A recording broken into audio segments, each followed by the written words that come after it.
बिस्मिल्लाहिर्रहमानिर्रहीम। अस्सलाम वालेकुम स्टूडेंट। आज हमारा लेक्चर जो है वो 6.6 टॉपिक, उसमें हमने डिस्कस करना है एप्लीकेशंस ऑफ बर्नौलीज़ इक्वेशन। जो इस पिछले लेक्चर में हमने डिराइव किया है बर्नौलीज़ इक्वेशन, उसकी एप्लीकेशन हम डिस्कस करेंगे।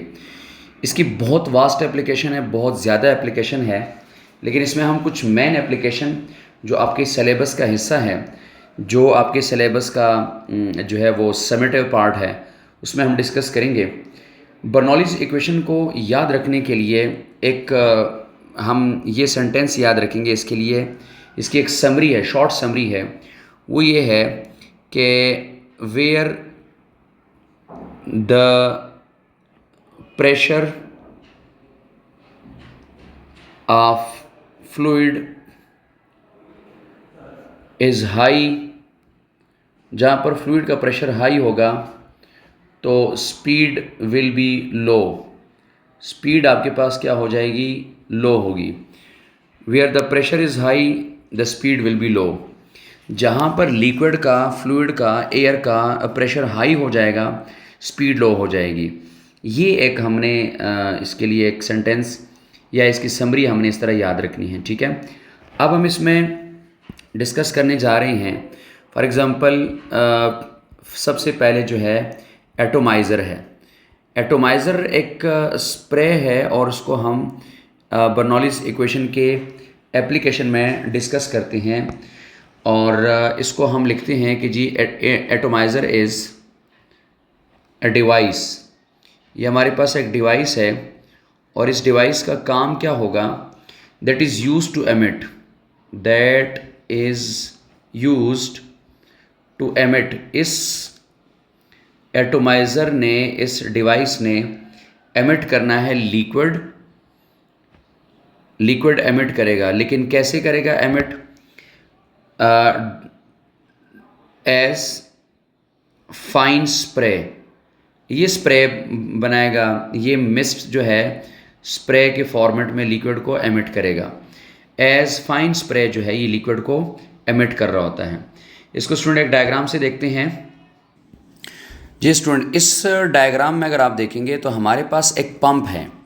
ये पंप है और इस पंप का यहाँ पे हमने एक जेट बनाया हुआ है राइट एंड पे, और इस पंप में हमारे पास एयर मॉलिक्यूल का फ़्लो हम बनाएंगे इस डिवाइस के थ्रू। यहाँ हम एक एयर मॉलिक्यूल का फ़्लो इससे बनवाएंगे।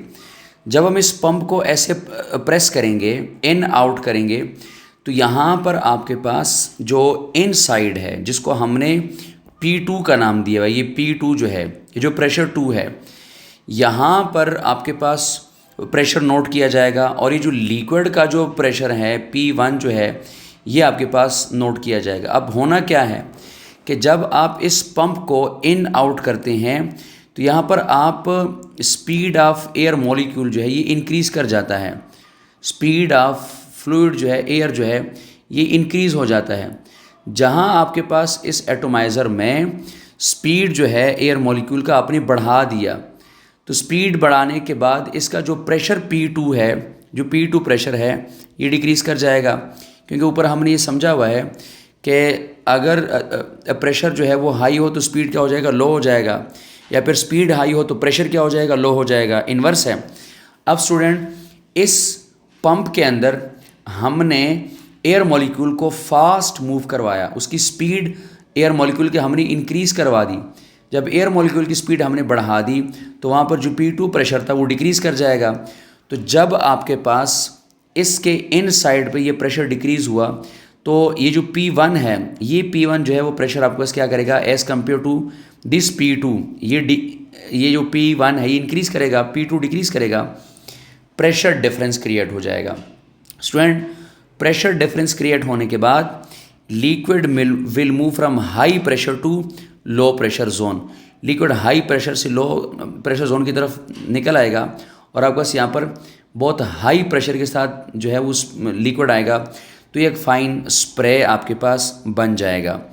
तो आपके पास जो दो पॉइंट्स हैं, एक पॉइंट ए है, वहाँ का जो आपने नोट किया प्रेशर, वो आपके पास प्रेशर P1 है, और एक पॉइंट बी है जो आपके पास ये जो पाइप है, ये इसका जो पॉइंट बी का जो प्रेशर है, इसको आपने नोट कर दिया P2।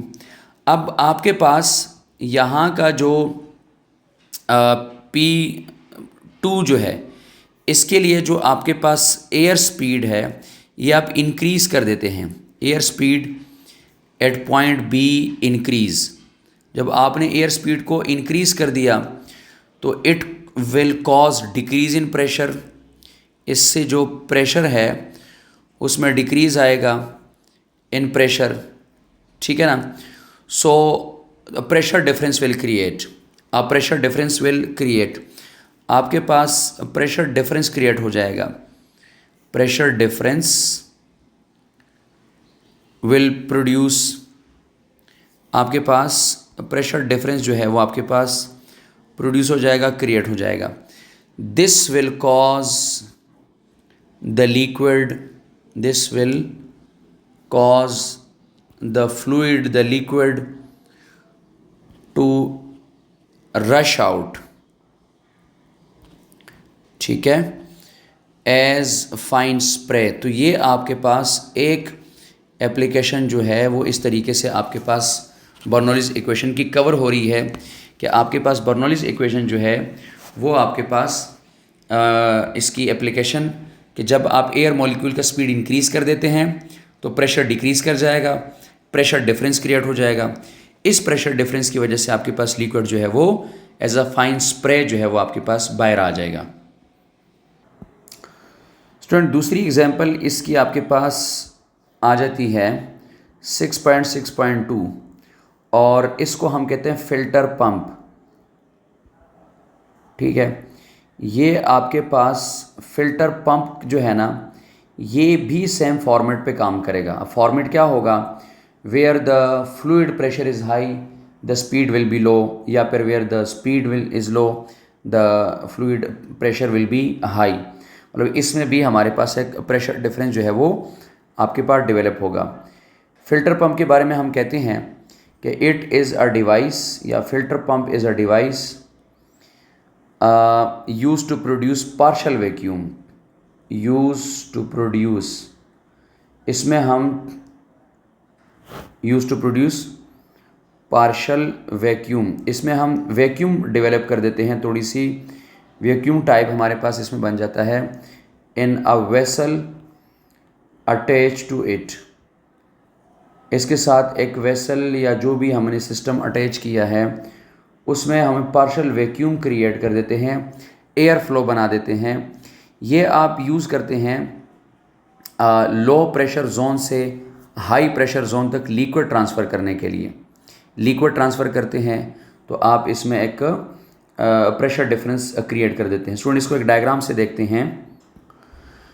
जिस स्टूडेंट ये डायग्राम है आपके पास फ़िल्टर पंप का, यहाँ से वाटर ने आना है और वाटर जब यहाँ तक पहुँच जाएगा ना, इस पॉइंट तक, तो यहाँ एक जेट बना हुआ है, जेट ऑफ वाटर। यहाँ पर वाटर की जो स्पीड है वो इंक्रीज, मैं इसको नाम देता हूँ फॉर एग्जांपल पॉइंट ए। अब मैं पॉइंट ए को यहाँ लिख रहा हूँ। पॉइंट ए हमारे पास क्या है, जेट, एक जेट बना हुआ है।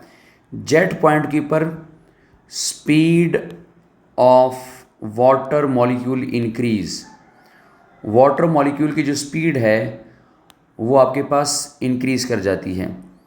यानी आपके पास जाहिर सी बात है कि एक फ़ाइन स्प्रे बन जाता है। तो जब फ़ाइन स्प्रे बनेगा तो आपके पास स्पीड इंक्रीज़ कर जाती है।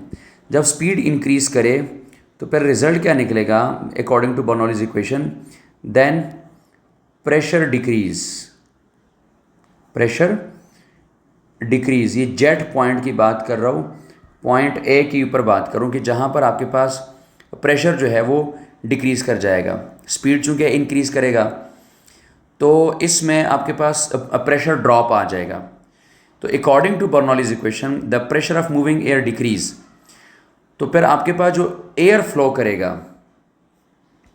रिज़ल्ट क्या निकलेगा फिर इसका नेक्स्ट, तो एयर फ्लो आपके पास बनेगा in the form of side tube, in the form the air flow in from the side tube, आपके पास जो साइड ट्यूब है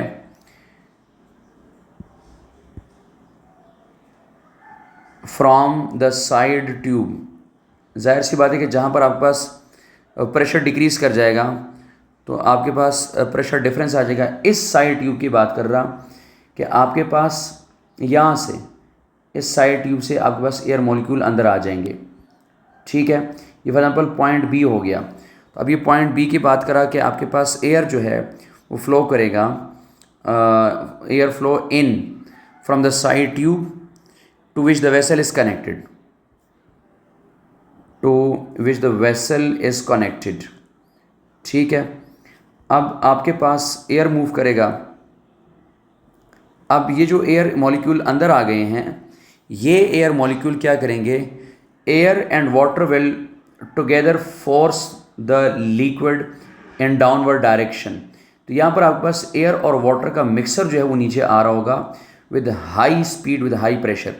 तो ये आपके पास फिल्टर पंप भी जो है आपके पास ये करता है कि जहाँ पर आपके पास प्रेशर डिफरेंस डेवलप हो जाता है वहाँ फ्लूइड फ्लो बन जाता है। तो इस फिल्टर पंप के अंदर भी पॉइंट ए के ऊपर आपके पास जो है वो speed of the water molecule increase कर जाता है, प्रेशर डिक्रीज़ कर जाएगा। जब रिड्यूस प्रेशर हो जाता है तो साइड वाली पाइप सी ट्यूब से एयर मॉलिक्यूल अंदर आ जाते हैं, तो एयर और वाटर का मिक्सर जो है वो डाउनवर्ड आना शुरू हो जाता है। तो ये भी फिल्टर पंप जो है वो इस तरीके से आपके पास काम कर रहा होता है और ये भी बर्नौलीज़ की एक एप्लीकेशन है। स्टूडेंट अगली इसकी एप्लीकेशन में 6.6.3 में ये आपके पास एक शॉर्ट क्वेश्चन भी है। मैं यहाँ इसको लिख देता हूँ और ये बड़ा इम्पोर्टेंट है, ठीक है। Define and explain, define and explain Torricelli's theorem. ये एक साइंटिस्ट के नाम से हैं, टोरिसली थ्योरम। इस थ्योरम को आप डिफाइन भी करें और एक्सप्लेन भी करें और एग्ज़ाम में ये आ जाता है, ठीक है। तो आपके पास एग्ज़ाम पॉइंट ऑफ व्यू से ये एक बड़ा इंपॉर्टेंट शॉर्ट क्वेश्चन है, define and explain Torricelli's theorem, ठीक है। इस थ्योरम को डिफाइन करें और एक्सप्लेन करें। तो ये है एप्लीकेशन, बर्नौलीज़ की एप्लीकेशन है। मैं इसको डिफ़ाइन करने जाऊंगा। डिफ़ाइन में इस तरह करूंगा कि the speed of a flux, the speed of a flux, ये वर्ड मैं यूज़ कर रहा हूँ, इस वर्ड को हम आगे देखेंगे। The speed of a flux is equal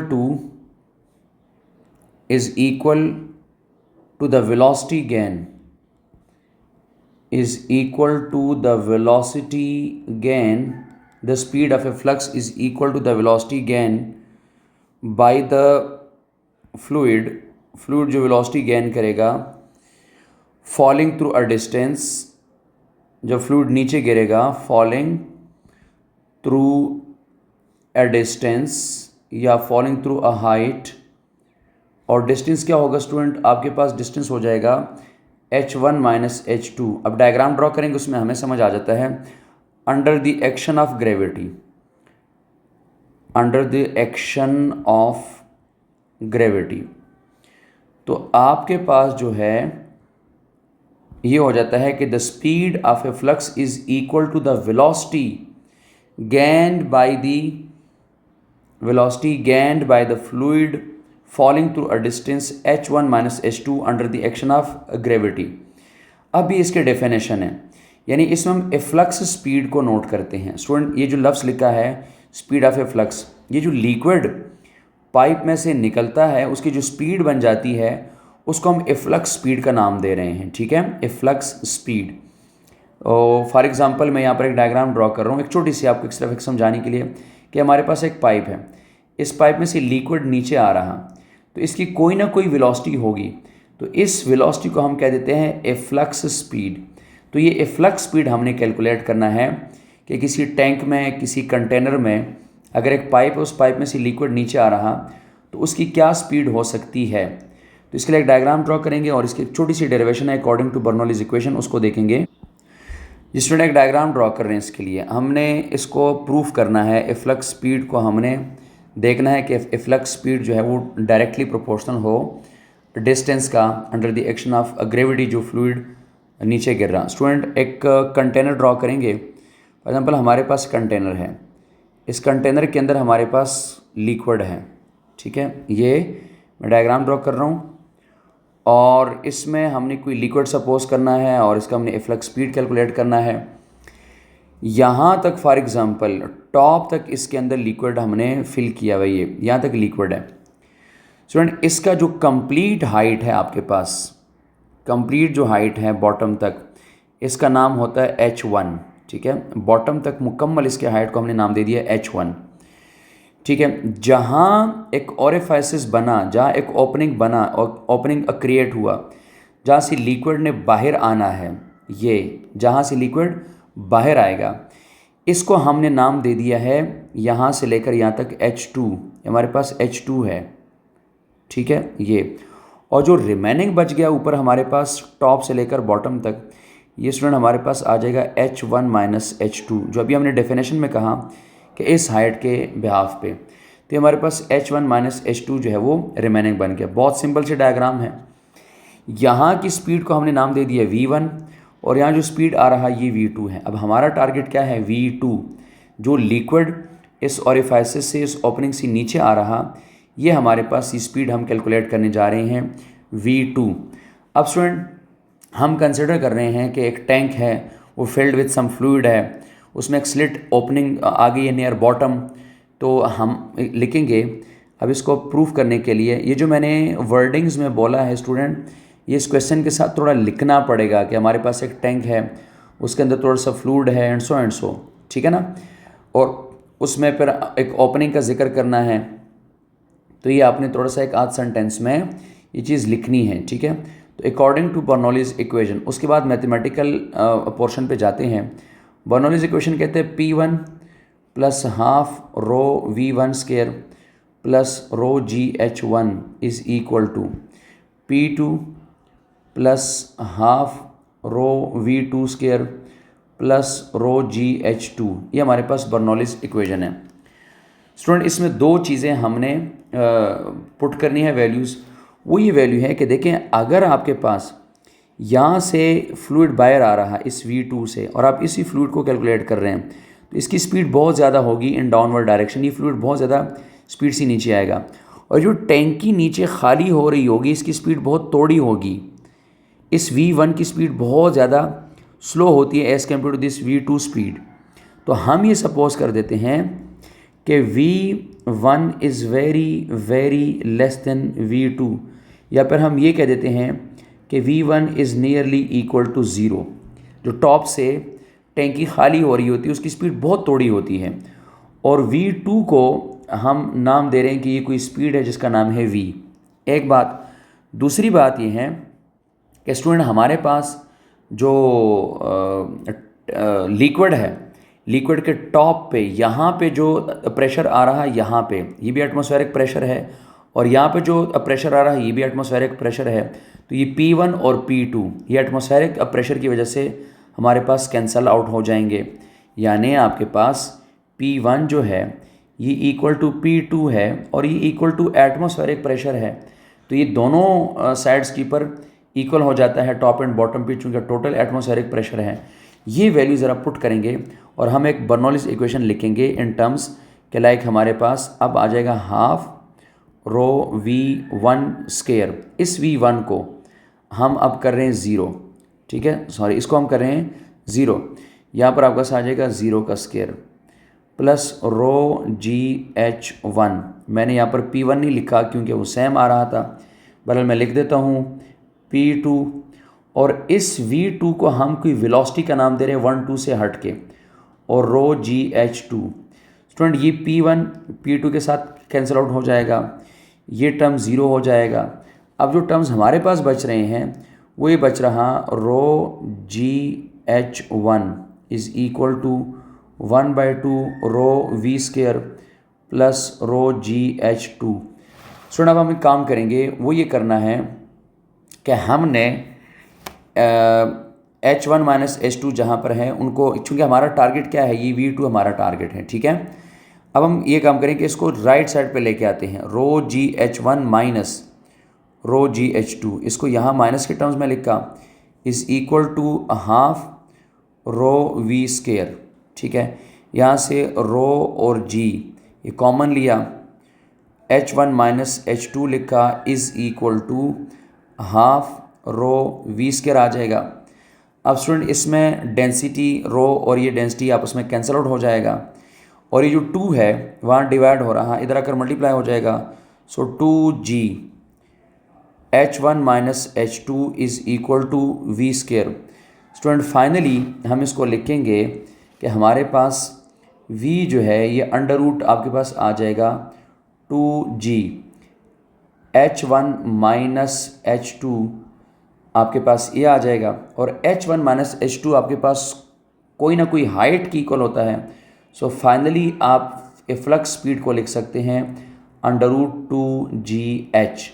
so this is the efflux speed. और स्टूडेंट ये 3 मार्क्स का मैंने कहा था एक छोटी सी डेरिवेशन जो है, ये शॉर्ट क्वेश्चन जो है ये इसमें आ सकता है। ठीक है, तो ये आपके पास एफ्लक्स स्पीड जो है वो इस तरीके से काउंट हो जाता है।